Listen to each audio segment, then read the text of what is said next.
Ang mga nag-modernize ng mga sasakyan, lalo na ang mga lumipat sa mga hybrid at electric vehicle, ay hindi nakaramdam ng kurot ng pagtaas ng presyo ng petrolyo.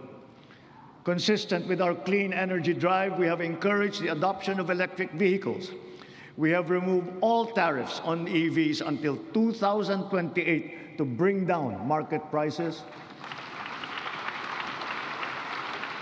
And government has also been mandated to prioritize electric vehicles and their refleeting plans. This clean and green policy is two-pronged. It shall also spur growth of our domestic local industries across the EV value chain, specifically those involved in the vehicle assembly and manufacturing of batteries and related spare parts. Mitiin natin na sa pagdating ng 2040, kalahati ng mga sasakyan natin ay EV na. Ang ilang makabagong love bus at ang articulated bus na gagamitin sa Davao City, mga EV na. Ang MV Dalaray naman na pinasayaan natin kamakailan lamang ay isa ring EV na nabuo sa pagtutulungan ng UP at saka ng DOST. Sa darating na panahon, ang ganitong electric ferry boat ang gagamitin sa Pasig River Ferry Service mula Pinagbuhatan sa Pasig hanggang Escolta sa Maynila. Kaya hinihiling ko ang suporta ng buong industriya upang mapaandar na natin sa lalong madaling panahon ang ating minimiting modernisasyon ng mga pampublikong sasakyan. Titiyakin natin na magiging makatao, magaan at makatarungan ang pagpapatupad nito. Tulad ng aking nabanggit, dapat mataas ang kalidad, matibay at maghahatid ng pangmatagalang ginhawa sa taong bayan ang lahat ng pampublikong infrastruktura. Ngayong taon, matatapos na ang bahagi ng South Luzon Expressway TR4 mula sa Santo Tomas City, Batangas, papuntang Tiaong sa Quezon.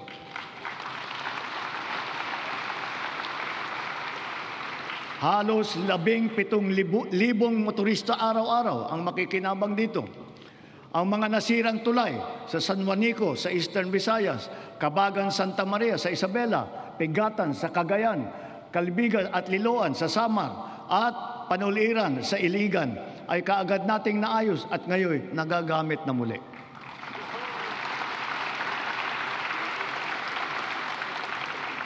Bukod sa 137 evacuation center na naitayo sa buong bansa, magsisimula na ngayon taon ang pagpapatayo ng Ligtas Pinoy Centers.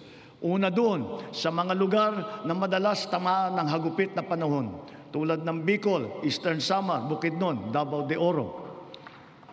Ang mga gusali na ito ay dinisenyo upang kayanin ang mga malubhang kalamidad tulad ng super typhoon na 340 kilometers per hour, ang lakas ng hangin at ang magnitude na 8.4 na lindol.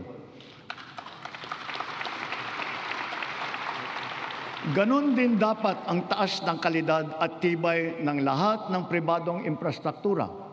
Ang lahat ng gusali sa ating bansa ay dapat handa at kayang manatiling matatag at nakatindig laban sa anumang banta ng sakuna at kalamidad. Kaya akma lamang ng bigyang halaga at pagtuunan ang pag-amyenda ng National Building Code upang maging alinsunod ito sa mga modernong pamantayan. Katambal ng paglaban sa katiwalian, kaugnay ng mga ghost at substandard na flood control project, naglunsad din tayo ng Oplan kontrabaha sa buong bansa. Dito sa Metro Manila, masigasig ang ginagawang paglilinis ng mga estero at imburnal sa pangunguna ng MMDA. Nakakatulong ang mga Cash for Work program sa malawakang paglilinis na mahigit 200 estero at waterway mula sa Luzon hanggang Mindanao, sa Ilocos Sur, sa Cagayan, sa Camarines Sur, Negros Occidental, Cebu, Capiz, Iloilo, Lanao del Norte, Maguindanao del Sur, Misamis Oriental at Bukidnon. Sa kabila ng mga ginagawa natin ito, kailangan pa rin nating iwasto ang ating pamamaraan sa pagtapon ng basura. One systemic intervention is to update our 25-year-old Ecological Solid Waste Management Act, aligning it with modern waste management practices such as waste-to-energy and waste treatment technology.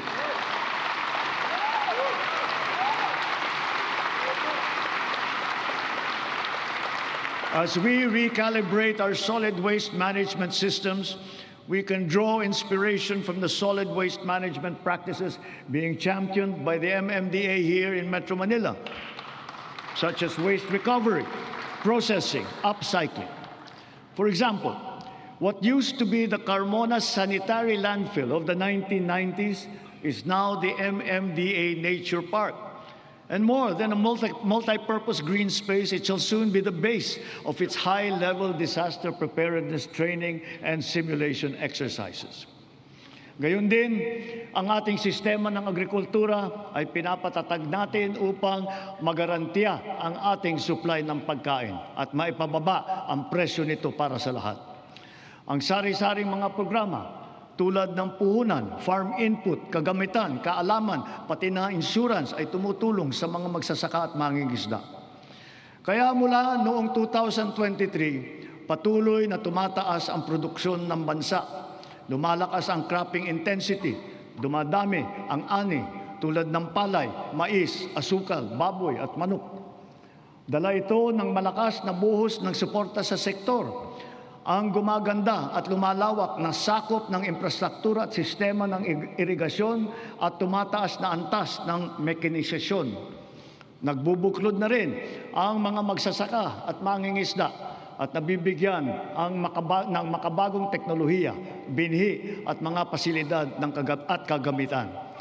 Ilan sa mga ito ay ang 145 rice processing system, 3 malaking cold storage facility at halos 40,000 makinarya.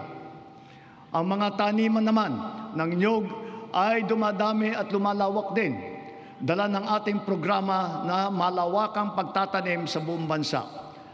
Nakapagtanim na tayo ng 18 milyong puno at layunin po natin na sa pagkatapos ng administrasyong ito, makakapagtanim tayo ng 100 milyong puno ng niyog sa Pilipinas.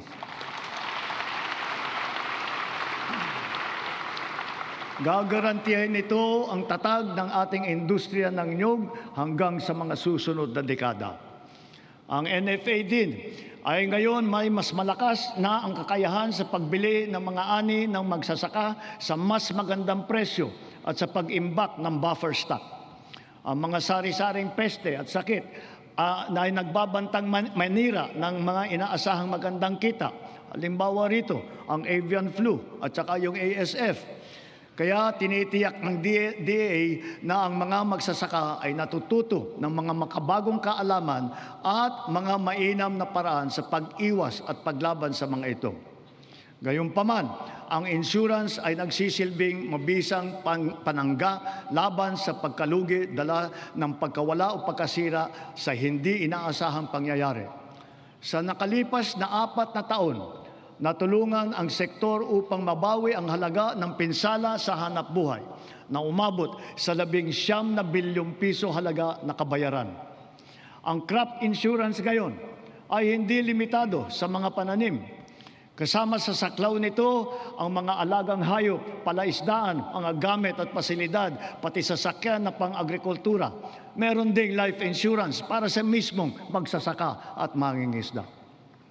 Papalawigin pa ng Philippine Crop Insurance Corporation at DA ang kaalaman ng mga magsasaka at mangingisda tungkol sa crop